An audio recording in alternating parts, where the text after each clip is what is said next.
नमस्कार, मैं शेखर त्रिवेदी। आप देख रहे हैं वंदे राष्ट्र। आज राष्ट्र की वो बातें हम आपके सामने खबरों के रूप में रखेंगे और उसका एनालिसिस करेंगे जिन्होंने दिन भर सुर्खियां बटोर करके रखी हैं। और बड़ी बात यह है कि ये ऐसी खबरें हैं जिससे हम और आप कहीं ना कहीं किसी ना किसी रूप में सीधे सीधे प्रभावित भी होते हैं। हमारा देश भी प्रभावित होता है और ऐसे में जरूरी यह है कि उन खबरों को न सिर्फ सुना जाए बल्कि उसकी समीक्षा भी की जाए। इस बात को आज हम अपने इस कार्यक्रम में आपके सामने रखेंगे। मुंबई के मीरा रोड स्थित पूनम स्टेट क्लस्टर 1 कॉम्प्लेक्स की एक सोसाइटी में बकरीद के लिए लाए गए बकरों को लेकर के एक विवाद हो गया। सोमवार को दिन भर चले हंगामे के बाद रात में भी सोसाइटी परिसर में स्थिति तनावपूर्ण बनी रही। यहां आप तस्वीरों में देखिए कि जिस तरीके की स्थिति बनी हुई है, ये मुंबई का एक कॉम्प्लेक्स है जहां पर किसी भी नॉर्मल अपार्टमेंट की तरीके से है, जहां पर लोग रहते हैं। यहां पर रहने वालों को कुछ दिक्कत हुई। अब क्यों दिक्कत हुई, इस बात को समझिए। सोसाइटी परिसर में स्थिति तनावपूर्ण बनी। इस दौरान एक युवक पर अज्ञात व्यक्ति ने ब्लेड से हमला भी किया। ऐसी घटना भी सामने आई। मामलों को लेकर कश्मीरा पुलिस थाने में शिकायत दर्ज कराई गई है। फिलहाल पुलिस ने सोसाइटी परिसर में कड़ा बंदोबस्त किया है। जानकारों के अनुसार पूनम स्टेट क्लस्टर 1 की एक सोसाइटी में बकरों को रखने के लिए अस्थायी शेड तैयार किया गया। करीब 25 बकरे इसमें रखे गए। अब जब अपार्टमेंट में आप रह रहे हैं, सोसाइटी में आप रह रहे हैं, तो वहां पर मिलीजुली आबादी होती है। हिंदू भी होते हैं, मुसलमान भी होते हैं। अब जो मुस्लिम तबका था उसने ला करके और इस क्लस्टर में, इस जगह पर 25 बकरे एक टीन शेड अस्थायी रूप से डाल करके और वहां पर रख दिए। अब स्थिति यह है कि इन बकरों को सोसाइटी परिसर में रखने की अनुमति थी नहीं, मांगी गई लेकिन मिली नहीं। हालांकि सोसाइटी के जो हिंदू रहने वाले थे, हिंदू वासियों का यह आरोप है कि मुस्लिम पदाधिकारियों ने बगैर किसी सूचना के सोसाइटी के भीतर 25 बकरे ला करके रख दिए और इसके बाद किसी भी तरीके की कोई आधिकारिक बातचीत हुई नहीं। टीन शेड अस्थायी रूप से अपने आप तैयार कर दिया गया। जो रहने वाले हैं उनका कहना यह है कि बकरों की वजह से उन्हें परेशानी का सामना करना पड़ा। इसी मुद्दे को लेकर भाजपा की स्थानीय नगर सेविका, हिंदू संगठनों के पदाधिकारी और सोसाइटी के कुछ रहने वाले काशीमीरा पुलिस स्टेशन और मनपा कार्यालय पहुंचे, शिकायत दर्ज कराई। शिकायत के बाद मनपा प्रशासन ने कार्रवाई करते हुए शेड को हटाया। वहीं घटना के बाद कुछ हिंदुत्ववादी संगठनों के कार्यकर्ता सोसाइटी के मुख्य गेट के बाहर जमा हुए और उन्होंने अपनी बात रखी। ये बकरे आप देख रहे हैं, इनको ही लाया गया था। और उसके बाद जो हिंदू वहां पर पहुंचे थे उन्होंने अपनी बात कही कि अब हम हनुमान चालीसा का पाठ करेंगे। जोरदार नारेबाजी भी हुई। इस बीच सोसाइटी पदाधिकारियों ने सफाई देते हुए कहा कि सोसाइटी में कुर्बानी की अनुमति नहीं दी गई है, केवल ईद तक अस्थायी रूप से बकरों को रखने की अनुमति दी गई थी। वर्तमान में काशीमीरा पुलिस पूरे मामले पर नजर बनाए हैं। इलाके में सुरक्षा व्यवस्था बढ़ा दी गई है। इस पूरे घटनाक्रम के बाद जिस तरीके की स्थिति मुंबई में बनी है, जिस तरीके की स्थिति यहां पर इस अपार्टमेंट में बनी है, उस पर लोगों का क्या कहना है वो भी सुनिए। ना इनके पास बीएमसी की परमिशन है, ना ही पुलिस ने खाली एक्नॉलेज किया है इनको। सोसाइटी ने भी एक्नॉलेज लिया था। इनको कोई परमिशन नहीं दिया गया था। ये लोग अपनी मनमानी करते हैं। पहले 2-4 बकरे थे, ये लोग अब बाहर से 20-40-100 बकरे ला रहे हैं। और हम लोग के रोकने के बाद ये हमको धमकी दे रहे हैं, हमारी फैमिली को धमका रहे हैं। कमेंट, बच्चों को कमेंट पास किया जा रहा है। कल हमारी बात हो गई कि हाँ ठीक है, चलो 1-2 दिन की बात है, हम सह लेंगे। उसके बावजूद हमारे हिंदू संगठन, हमारे हिंदू भाइयों को ब्लेड मारा गया। अभी सुबह लिफ्ट से उतरते उतरते हमारी लेडीज को धमकी दिया जा रहा है कि ईद बीतने दो, हम आपको बताते हैं, गणपति आप कैसे करोगे देखते हैं हम। जैसे कि आप देख रहे हो, कल यहाँ पे बहुत बड़ी घटना हुई है ये बकरी की वजह से। जैसे कि हमको सोसाइटी वाले लोग ने सूचना दिया था कि ऐसा ऐसा है, बकरी लाके यहाँ पे रखा गया है जिहादी लोग ने। जो कि अलाउड नहीं है सोसाइटी में रखना। तो हम यहाँ पे आए थे अपने जिला मंत्री नागना जी कामले और विभाग मंत्री राकेश कोटियन जी के साथ। तो हम यहाँ पे यही स्पॉट था, यहाँ पे हम बातचीत कर रहे थे, सोसाइटी वाले भी थे, अपने प्रॉब्लम्स बता रहे थे, ऐसा ऐसा है, क्या करना चाहिए। जिसमें वही टाइम फिर एक अननोन व्यक्ति आता है बाहर से, पूछते हैं नागना जी कामले कौन है, क्या है आपके, क्या लगते हैं। तो हमने वाद विवाद किया, ये हुआ, उसने आर्ग्यूमेंट किया, मुस्लिम व्यक्ति था वो, जो हमने पूछा कि आपको क्या करना है, आपको क्या काम है उनसे। तो उसने बिना बताए सीधा चाकू निकाल के वैसे वार करने जा रहा था। मैंने हाथ घुमाया तो मेरे को चोट लग गया, हमारे 2 और कार्यकर्ताओं को भी लग गई है चोट, जो कि बहुत गहरी चोट है। जैसे कि आप देख रहे हो कि मेरे को सीटी स्कैन और भी सोनोग्राफी के लिए भी बुलाया है, 4 टाके आए हाथ पे। ये जब भी आप लोग आए, ये किसने वार किया, कुछ ऐसा कुछ? ये एक मुस्लिम लोग थे, जो कि 4-5 लोग थे। उसमें से एक जिहादी ने, जो जिहादी मानसिकता लेके आया था अपने दिमाग में, उसने वैसी हरकत की है। कितने लोग जख्मी हुए? जख्मी कितने लोग हुए? जख्मी 3 लोग हुए और हमला हमारे जिला मंत्री नागना जी कामले पे वो करने आया था। देखो, सोसाइटी ने परमिशन दिया कि नहीं दिया, प्रशासन से कोई परमिशन नहीं मिला। दूसरी बात, जब यहाँ पे अलाउड ही नहीं है तो नहीं करना चाहिए।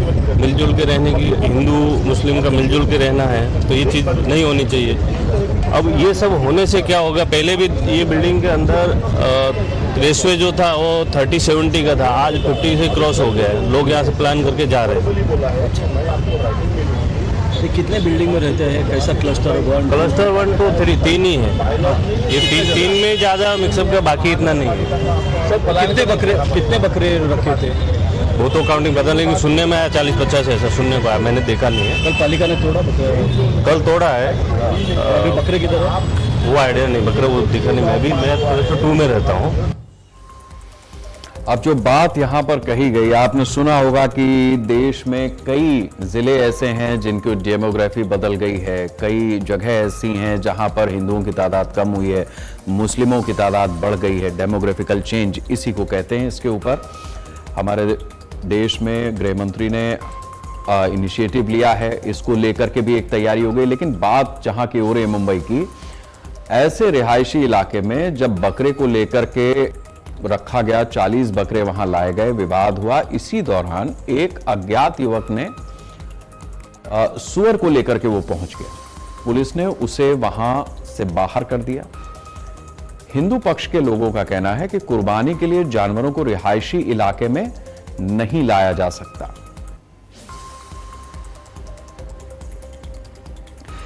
ये जिस तरीके की स्थिति बनी है, ये अपने आप में बता रही है, जैसा लोगों का भी हमने यहां पर नजरिया जाना, कि कभी भी जो अपार्टमेंट बने हुए हैं उसमें किसी समय पर रेशियो कुछ और था आबादी का, अब वो अनुपात बदल गया है। और जैसे ही अनुपात बदला उसके बाद ये स्थिति। अब ये जानना जरूरी है कि महाराष्ट्र में कुर्बानी के लिए नियम कायदे क्या है। प्रशासन द्वारा जो नियम बने हैं उसमें हम आपको ग्राफिक्स के जरिए समझाते हैं। केवल बकरों, भेड़ों और भैंसों की कुर्बानी दी जा सकती है, ये महाराष्ट्र में कुर्बानी का नियम है। जानवरों की उम्र और स्वास्थ्य संबंधी नियमों का भी पालन किया जाना चाहिए, इस बात को भी कहा गया है। खुले में या सार्वजनिक स्थानों पर कुर्बानी देने की मनाही है।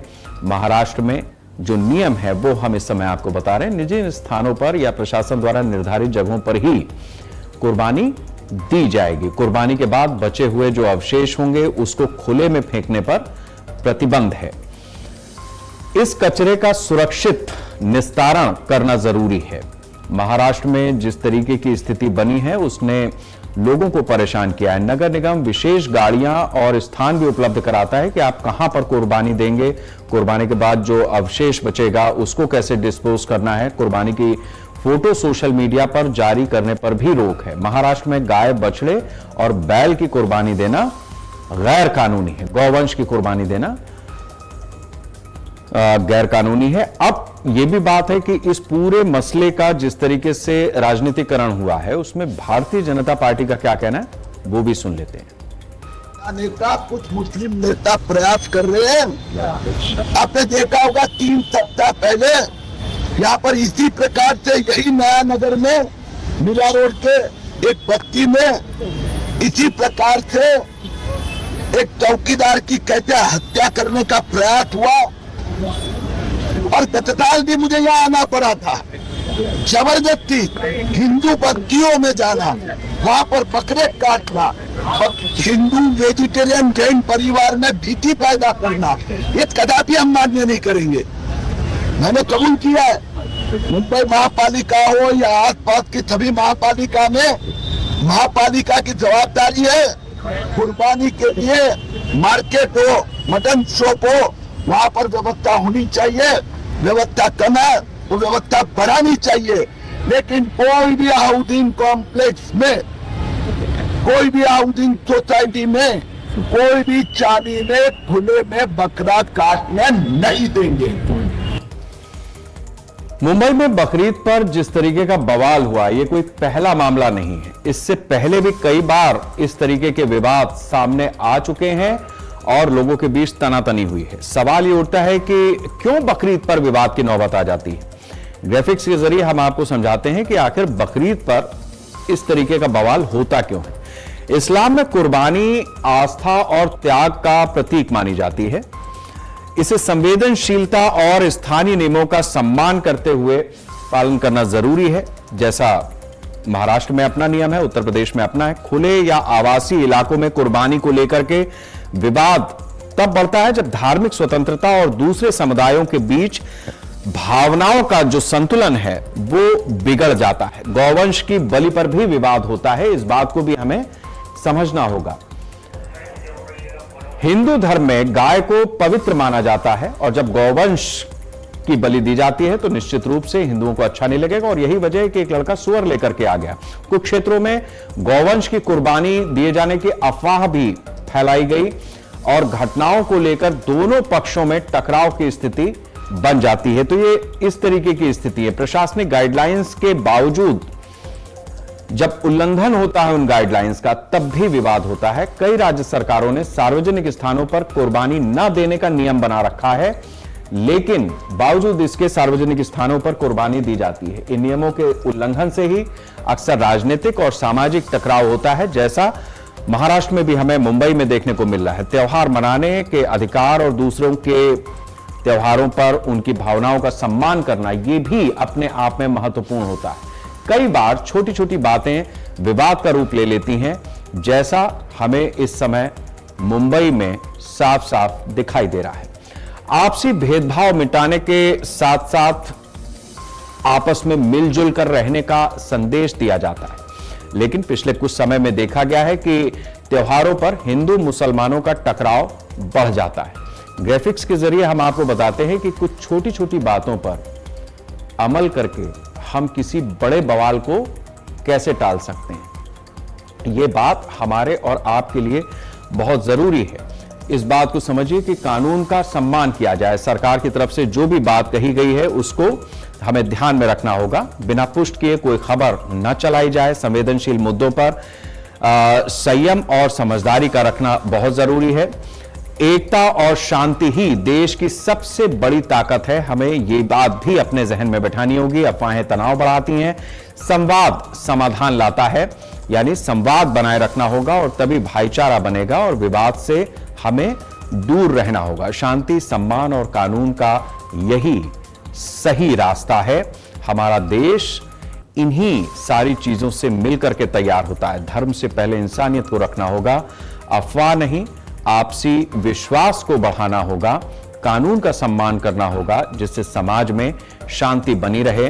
और जिस बात को हमने इस कार्यक्रम का नाम दिया है वंदे राष्ट्र, इस देश का वंदन तभी होगा जब मुसलमान ये समझेगा कि उसे क्या करना है, हिंदू भी ये समझेगा कि उसे किस तरीके से मुसलमानों को रखना है। अपना हिंदुस्तान एक ऐसा देश है जहां हिंदू, मुसलमान, सिख, ईसाई सब मिलजुल करके रहते हैं। आमतौर पर एक भाईचारा बना रहता है।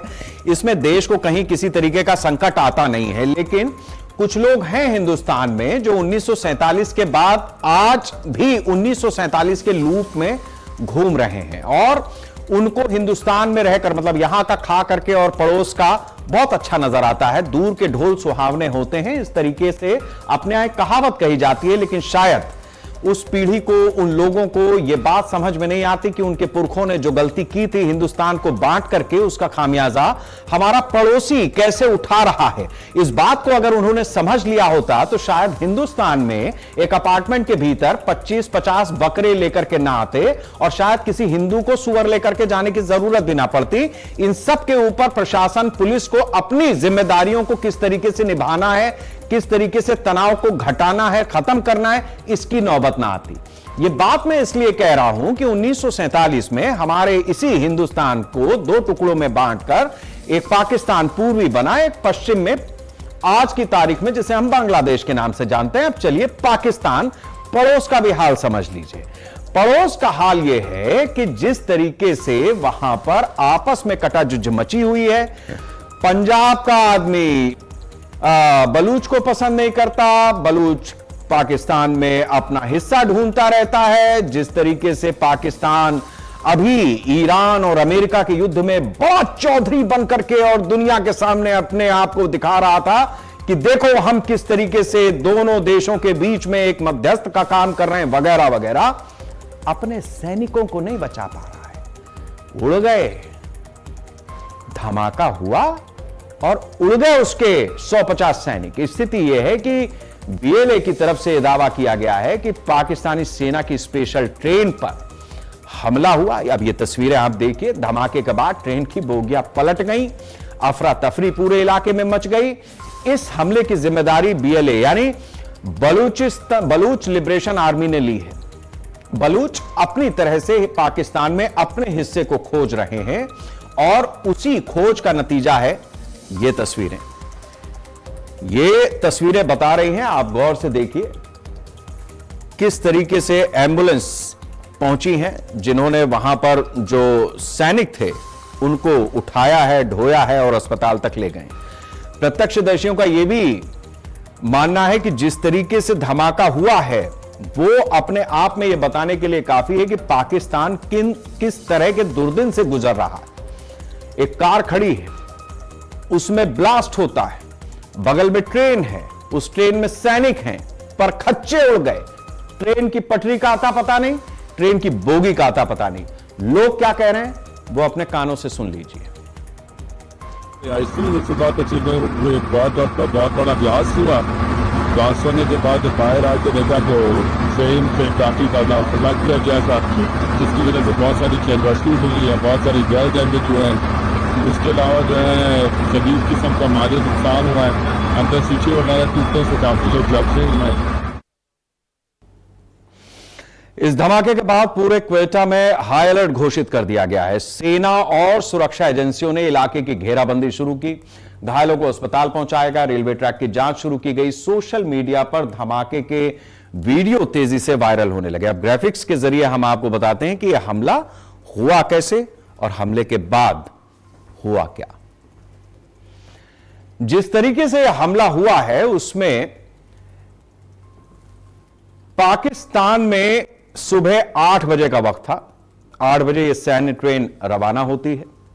इसके बाद चमन फाटा के पास एक संदिग्ध कार खड़ी हुई थी। इस कार के पास जैसे ही ट्रेन पहुंची, रेलवे ट्रैक के किनारे जोरदार धमाका हुआ। इसके बाद धमाके से ट्रेन की कई बोगियां पलट गईं, उनके परखच्चे उड़ गए। हमले में कई पाकिस्तानी सैनिक मारे गए। यह पाकिस्तान की स्थिति है। बीएलए यानी बलूच लिबरेशन आर्मी ने इस हमले की जिम्मेदारी ली है। हमले के बाद क्वेटा शहर में हाई अलर्ट जारी किया गया है और पाकिस्तान की सेना ने इलाके की तुरंत ही घेराबंदी की है। इसके अलावा घायल सैनिकों को अस्पताल पहुंचाया गया है। पाकिस्तानी मीडिया अलग अलग आंकड़े लगातार दिखा रही है कि किस तरीके से कहां कितना डैमेज हुआ है, लेकिन वो आंकड़े किस तरीके के होंगे इसमें किसी को शायद संदेह नहीं होना चाहिए। 82 मौतों का दावा बीएलए की तरफ से किया गया है। सोशल मीडिया पर वीडियो भी तेजी से वायरल हुए हैं। पाकिस्तान में आए दिन बलूच लिबरेशन आर्मी पाकिस्तानी सेना पर हमले करती है। अब सवाल यह उठता है कि बीएलए आखिर चाहता क्या है। दरअसल बलूच लिबरेशन आर्मी यानी बीएलए पाकिस्तान का सबसे खतरनाक आतंकी संगठन माना जाता है, अलगाववादी संगठन माना जाता है और पाकिस्तान से अलग होना भी चाहता है। बीएलए का आरोप है कि बलूचिस्तान के तेल, गैस और खनिज का फायदा सिर्फ पाकिस्तान और चीन उठाते हैं, जबकि स्थानीय लोग गरीबी में जी रहे हैं। अब हम आपको इस बीएलए का भी इतिहास बताते हैं। जिस तरीके से बलूच लिबरेशन आर्मी ने इस ट्रेन को उड़ाया, उसके बाद बलूचिस्तान में जिस तरीके का पाकिस्तान में यह संगठन माना जाता है, अलगाववादी संगठन है, खतरनाक अलगाववादी संगठन है और बीएलए अलग बलूच देश की मांग करता है।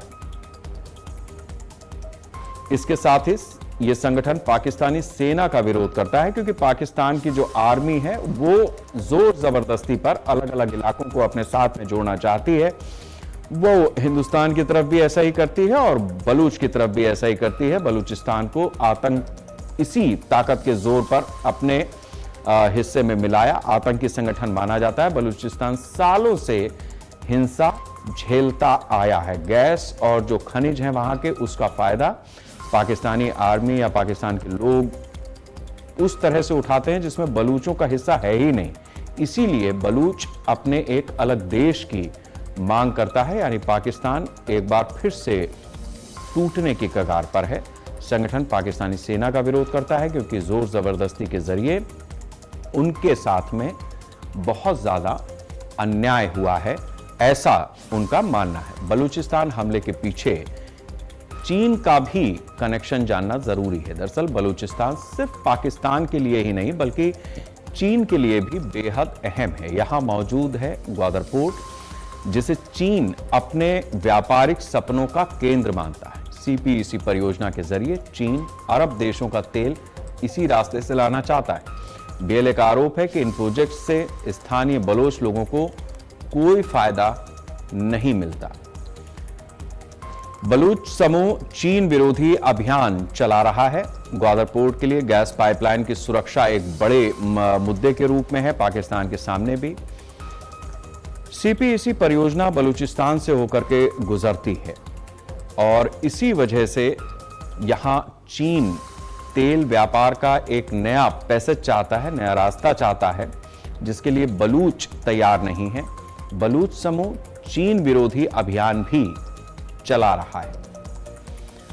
गैस पाइपलाइन की सुरक्षा अब एक बड़ा मसला है। हालांकि मिडिल ईस्ट में जंग छिड़ी हुई है। यह पहला मौका नहीं है जब बीएलए ने पाकिस्तान को निशाना बनाया है। इससे पहले भी रेलवे, सेना, चीनी प्रोजेक्ट्स पर कई हमले हुए हैं। बलूचिस्तान में लगातार बढ़ती हिंसा पाकिस्तान की सबसे बड़ी चुनौती है। आपको बताते हैं कि कौन कौन से बड़े हमले हुए हैं। जिस तरीके से जाफर एक्सप्रेस हाईजैक ने पाकिस्तान को हिलाया था, ये बलूच की तरफ से किया गया। इसके साथ ही चीनी इंजीनियर्स पर कई बार हमला हुआ है, उन्हें बंधक भी बनाया गया है और एवज में छोड़ने पर काफी रकम भी देनी पड़ी है। सेना काफिलों पर घातक हमले लगातार बलूच लिबरेशन आर्मी की तरफ से बढ़े हैं। पुलिस चौकियों को भी लगातार निशाना बनाया गया है। ये अपने आप में बताने के लिए पर्याप्त है कि किस तरीके से बलूच अपनी मांग को आगे बढ़ा रहे हैं। गैस पाइपलाइन में कई बार उन्होंने विस्फोट भी किए हैं। जाफर एक्सप्रेस को हाईजैक जब किया गया था तब पाकिस्तान बहुत बुरी कंडीशन में अपने आप को महसूस कर रहा था। बलूचिस्तान में हुए इस हमले के बाद भारत में सोशल मीडिया पर जबरदस्त प्रतिक्रियाएं देखने को मिली हैं। कई लोग खुलकर बलूच समूह का समर्थन कर रहे हैं। इसकी सबसे बड़ी वजह पाकिस्तान और बलूचिस्तान के बीच लंबे समय से जो संघर्ष चल रहा है वो माना जाता है। बलूच संगठनों का आरोप है कि पाकिस्तान उनकी जमीन पर तेल, गैस, खनिज संसाधनों का इस्तेमाल तो करता ही है, स्थानीय लोगों को उसका कोई फायदा नहीं मिलता। ये सीपीईसी परियोजनाओं को लेकर के भी लगातार नाराजगी है। वो चाहते हैं कि चीन वहां से हटे, उनकी जमीन ना छीनी जाए। सेना का विरोध इसीलिए होता है क्योंकि सेना अपने ताकत के दम पर इन बलूचों को या कह लीजिए पाकिस्तान को, उन लोगों को जो बलूचिस्तान में रहते हैं उनको दबाती है। यही कारण है कि भारत में कुछ लोग पाकिस्तान के खिलाफ उठती अंदरूनी आवाज के तौर पर भी इसे देखते हैं कि पाकिस्तान में सब कुछ सही नहीं है। बलूचिस्तान की आग अब पाकिस्तान के लिए बड़ा सरदर्द बन चुकी है। एक तरफ सेना विद्रोह को कुचलने की कोशिश कर रही है, दूसरी तरफ बीएलए लगातार बड़े हमले कर रहा है। तेल, गैस, चीन और सत्ता की इस लड़ाई में सबसे ज्यादा नुकसान आम लोगों का हो रहा है।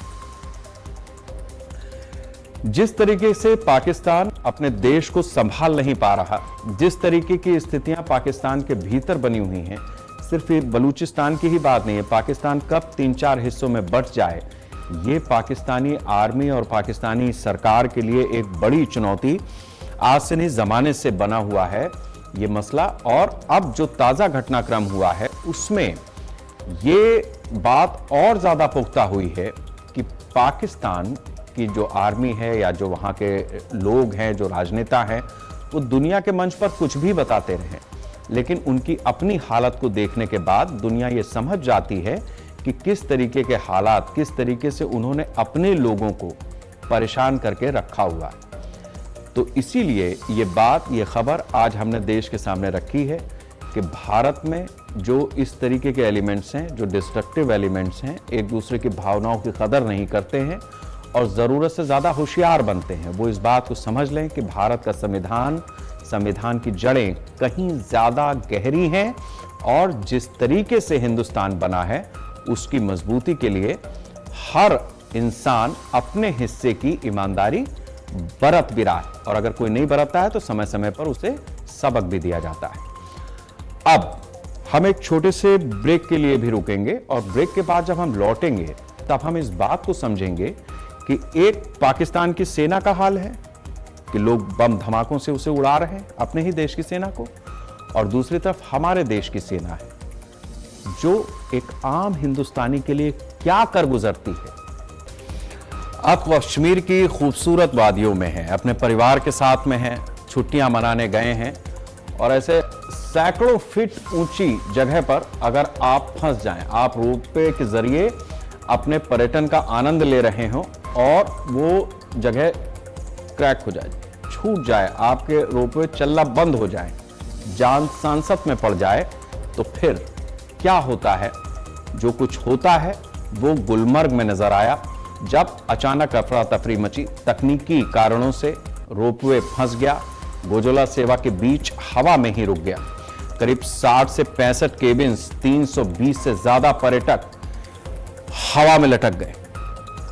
आप इन तस्वीरों से अंदाजा लगा सकते हैं कि किस तरीके से हमारी भारतीय सेना ने एक एक बंदे का रेस्क्यू ऑपरेशन किया है। आप देखिए, हमारी सेना बड़ी मुस्तैदी से वहां पर पहुंची। करीब 60 से 65 केबिन थे जिनमें आमतौर पर 5 से 7 लोग, 8 लोग इस तरीके से होते ही हैं। बुजुर्ग लोग थे, बच्चे थे, महिलाएं, पुरुष, उन सब की उन्होंने चिंता की और अपनी काबिलियत से, अपने जज्बे से पहाड़ पर फंसे, उस रोपवे पर फंसे, ऊंचे पहाड़, तेज ठंड और हवा में लटके केबिन से लोगों को सुरक्षित निकाल दिया। जिस तरीके का वहां डर का माहौल बना था, तस्वीरों से आप अंदाजा लगा सकते हैं। जिस तरीके से भारतीय सेना के हाथ चूम रहे हैं लोग, आप ये भी समझ सकते हैं कि हमारे दिलों में हमारी सेना के लिए क्या भावनाएं हैं। हमारी सेना अपने आप को, अपनी जान की परवाह न करते हुए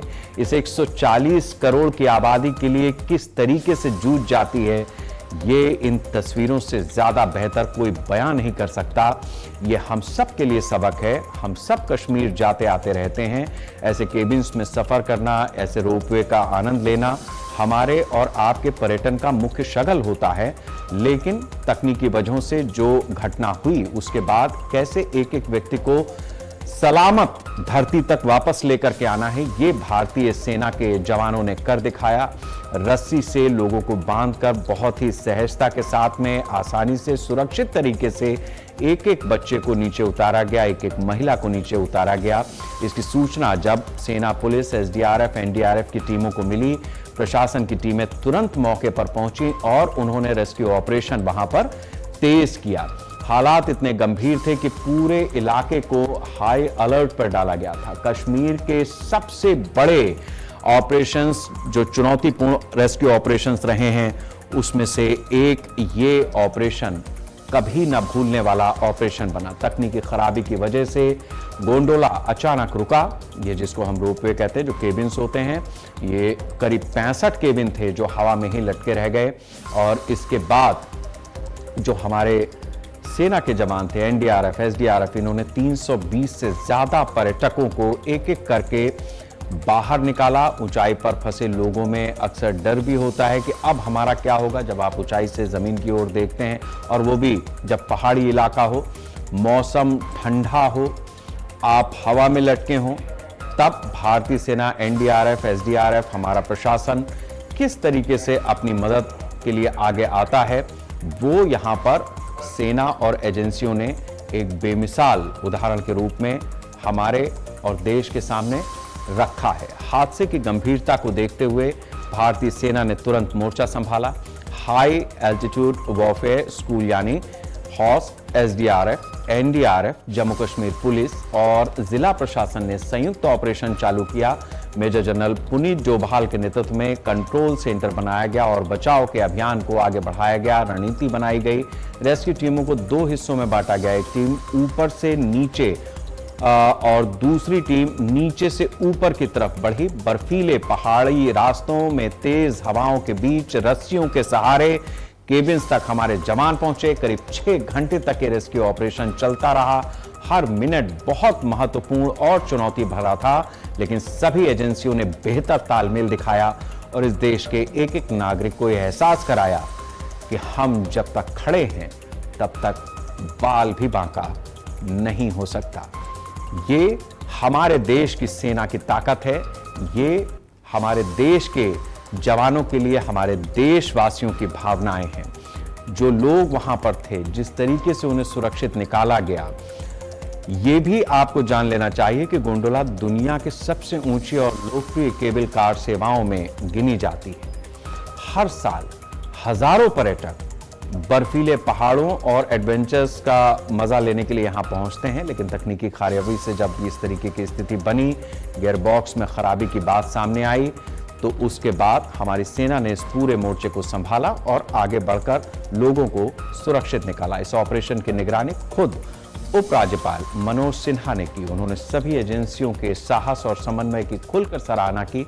केंद्रीय गृह मंत्री अमित शाह और मुख्यमंत्री उमर अब्दुल्ला ने भी राहत दलों की तत्परता को सलाम किया। उन्होंने डीजीपी नलिन प्रभात ने पुलिस और रेस्क्यू टीमों के लिए विशेष सम्मान और प्रशंसा पुरस्कार का भी ऐलान किया है। इस ऑपरेशन ने एक बार फिर से साबित किया है कि मुश्किल हालात में सुरक्षा बल हर चुनौती का सामना करने के लिए तैयार रहते हैं। यही हमारे देश की सबसे बड़ी ताकत है। भारतीय सेना सिर्फ सीमा पर दुश्मनों की से ही हमारी रक्षा नहीं करती, बल्कि हर आपदा में वो देश के लिए आगे आती है।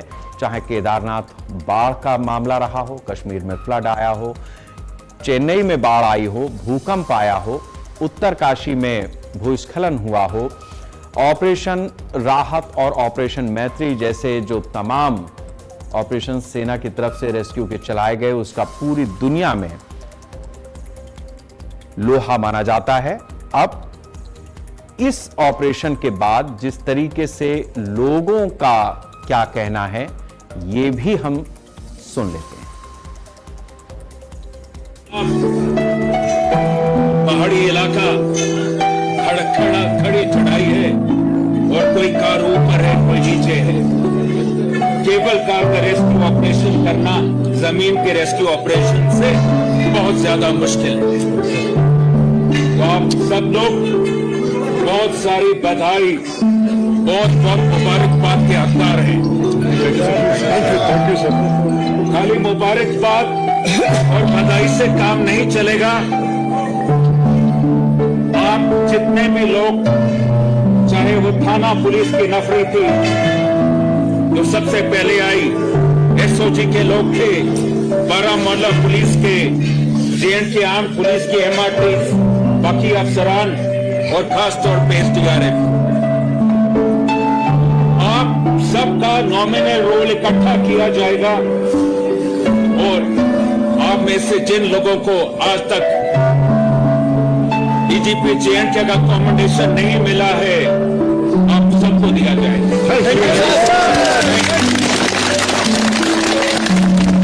देरी उसमें इतनी ही लगेगी कि आपके अफसरान आप सबके नाम लिस्ट में लिख के कब मेरे पास भेजेंगे।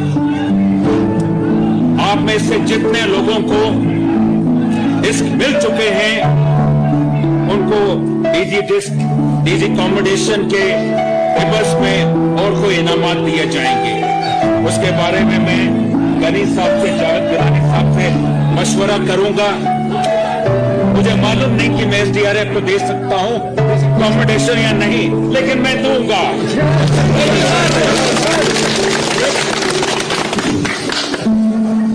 आज तो आप लोगों ने जे&के पुलिस का जो नाम रोशन किया है,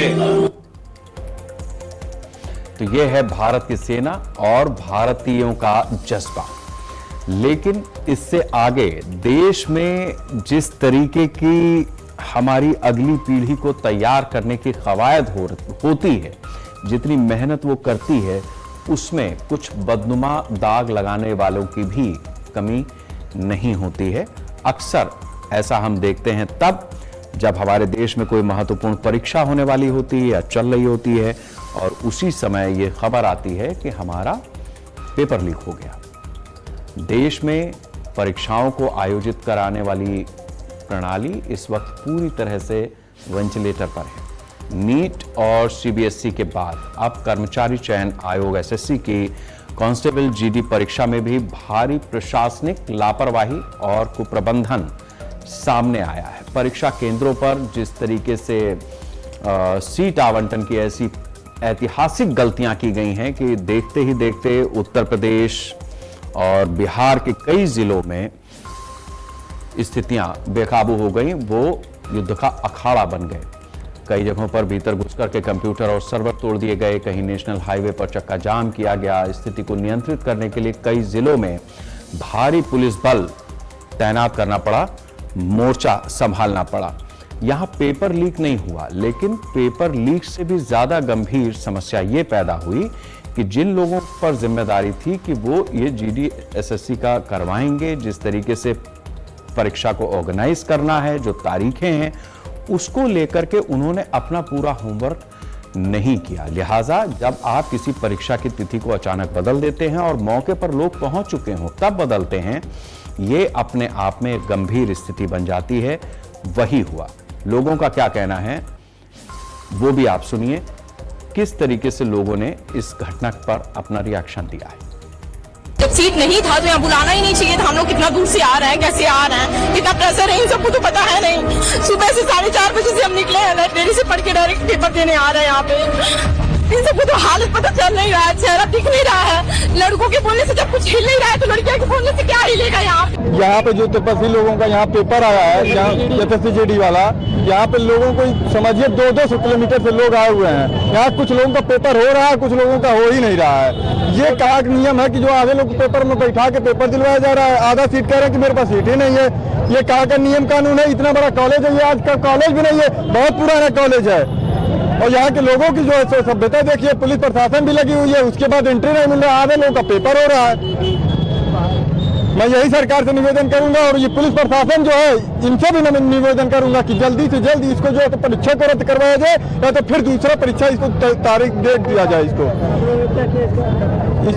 इस पे जो है हम लोग यही धरना प्रदर्शन किया जा रहा है।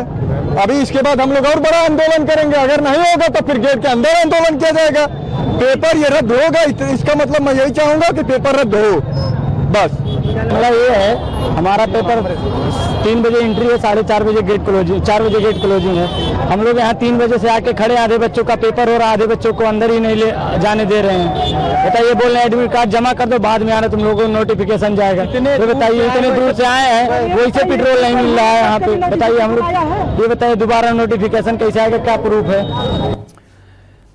जिस तरीके से इस परीक्षा का आयोजन किया गया वो अपने आप में सवालों के घेरे में है। जिन लोगों ने इस परीक्षा को कंडक्ट कराया, जिन लोगों पर जिम्मेदारी थी, जिस स्कूल पर सेंटर डाला गया, अगर वहां व्यवस्था नहीं थी तो फिर उन जिम्मेदारों को भी चिन्हित करना ही पड़ेगा। ये पूरा मामला, जो तस्वीरें आपने देखी, प्रयागराज के गंगा पार सरायनाथ के अंदावा स्थित सुनीता सिंह सीता सिंह महिला महाविद्यालय के आईटेक जोन के परीक्षा केंद्र पर दिखाई दिया, जब सीटों के आवंटन में एक बड़ी गलती सामने आई। दरअसल परीक्षा की पूरी जिम्मेदारी बेंगलुरु की एक private company educative career technologies private limited को दी गई थी। इस सेंटर पर कुल 650 कंप्यूटर ही उपलब्ध थे, लेकिन चयन प्रक्रिया का मखौल उड़ाते हुए कंपनी ने दूसरी पाली में 505 के बजाय 1035 अभ्यर्थियों को सेंटर अलॉट कर दिए। यही नहीं, तीसरी पाली यानी थर्ड शिफ्ट में 495 के स्थान पर 1034 परीक्षार्थियों का सेंटर इसी जगह पर डाल दिया गया।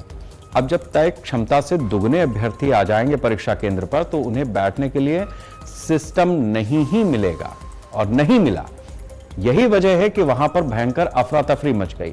आक्रोशित अभ्यर्थियों का गुस्सा फूट पड़ा। उन्होंने कमरों में रखे दर्जनों कंप्यूटर, मॉनिटर, मुख्य सर्वर, कुर्सियों को तोड़ना शुरू कर दिया।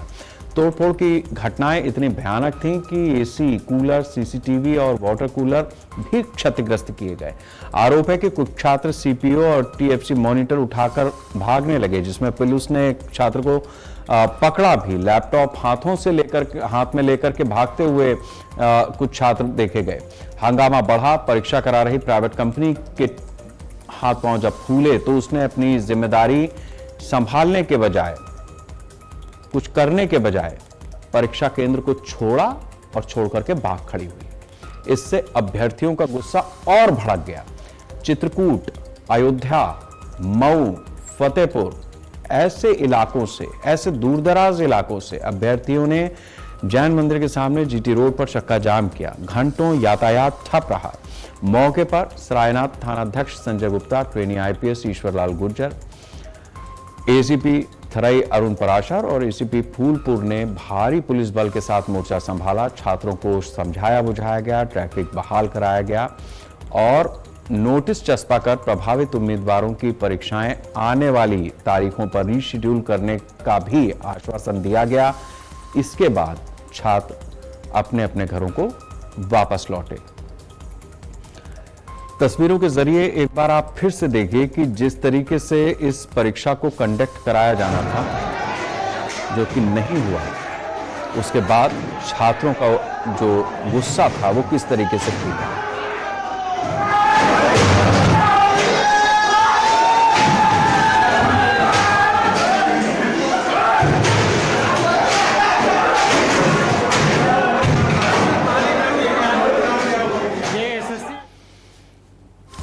गोरखपुर जिले के सेंट एंड्रयूज कॉलेज परीक्षा केंद्र पर भी हालात बेकाबू है। यहां सीट मिसमैच और रोल नंबर गलत टैगिंग हुई, जिसकी वजह से अभ्यर्थियों को परीक्षा केंद्र में भीतर प्रवेश देने से ही मना कर दिया गया। दूर दराज के इलाकों से पहुंचे अभ्यर्थियों ने कॉलेज के गेट पर जोरदार प्रदर्शन किया, नारेबाजी की।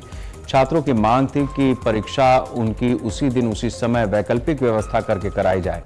केंद्र पर तैनात परीक्षा समीक्षा अधिकारी और पुलिस प्रशासन के छात्रों के तीखे विरोध का भी उन्हें सामना करना पड़ा। परीक्षा व्यवस्था की घोर निंदा करते हुए अभ्यर्थियों ने सरकार पर सीधा हमला बोला और कहा कि ऐसा लगता है जैसे सरकार और आयोग ने युवाओं के भविष्य और इन परीक्षाओं को एक मजाक बना करके रख दिया है। लखनऊ में भी एसएससी जीडी की परीक्षा में कुछ हालात इसी तरीके के दिखे। बिहार के मुजफ्फरपुर जिले से भी प्रशासनिक नाकामी की ऐसी ही तस्वीर सामने आई, जहां परीक्षा रद्द होने की खबर मिलने के बाद छात्रों ने भारी बवाल काटा। शहर के वीवी कॉलेज परिसर में परीक्षा केंद्र पर सेकंड और थर्ड शिफ्ट के लिए जो एग्जाम कंडक्ट होने थे वो अचानक रद्द कर दिए गए। अभ्यर्थियों का गुस्सा 7वें आसमान पर पहुंच गया। उत्तर प्रदेश और बिहार के कई जिलों में रात भर का सफर तय करके जो बच्चे एग्जाम देने पहुंचे थे, आखिरी मौके पर जब उन्हें परीक्षा देने का मौका ही नहीं मिला, अफरा तफरी मच गई। एसएससी का आधिकारिक वेबसाइट पर परीक्षा रद्द होने से जुड़ा कोई भी ऑफिशियल नोटिस नहीं जारी किया गया था, जबकि परीक्षा केंद्रों पर लाउड स्पीकर से परीक्षा रद्द होने की घोषणा की जा रही थी। छात्रों ने सवाल उठाया कि जब छात्रों की परीक्षा पहली शिफ्ट में शांति से हो चुकी है, तो बाकी छात्रों को बिना किसी ठोस और लिखित वजह के वापस क्यों भेजा जा रहा है। मौके पर पुलिस पहुंची, स्थिति को नियंत्रित किया, लेकिन छात्रों में जिस तरीके का असमंजस और आक्रोश देखा गया, वो आखिर तक बरकरार रहा। ये तस्वीरें आप जो देख रहे हैं ये बिहार की हैं। कर्मचारी चयन आयोग द्वारा आयोजित की जा रही एसएससी जीडी कांस्टेबल भर्ती परीक्षा 2026 में ऑनलाइन धांधली और पेपर लीक के आरोप में यूपीएसटीएफ ने ग्रेटर नोएडा से मास्टरमाइंड समेत 7 आरोपियों को गिरफ्तार किया है। इस गिरोह के पास से 50 लाख नगद, लैपटॉप और मोबाइल फोन जैसे उपकरण बरामद किए गए। 50 लाख नगद, लैपटॉप और मोबाइल फोन जैसे उपकरण बरामद करने के बाद जब पूछताछ इन लोगों से की गई तो कई अहम खुलासे भी हुए।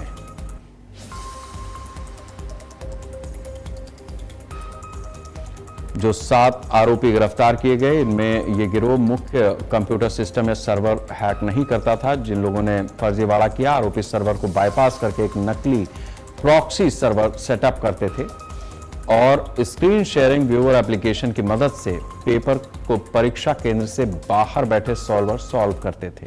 एप्लीकेशन की मदद से ही पेपर को परीक्षा केंद्र के बाहर बैठे सॉल्वर तक पहुंचाया जाता था ताकि वो उन सवालों के जवाब दे सके। सॉल्वर कंप्यूटर स्क्रीन देखकर प्रश्नों को हल करता चलता था।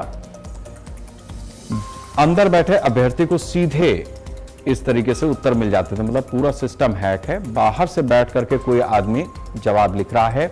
अभ्यर्थी से पास कराने के नाम पर करीब 4 लाख रुपए लिए जाते थे। ये गिरोह मुख्य कंप्यूटर सिस्टम या सर्वर को हैक नहीं करता था बल्कि एक प्रॉक्सी सर्वर तैयार करके और उससे अपना काम आगे बढ़ाता था। अब सवाल इस बात का है कि जिस तरीके की स्थितियां बनी हैं, ये हमारे देश के भविष्य के साथ में एक बड़ा खिलवाड़ है।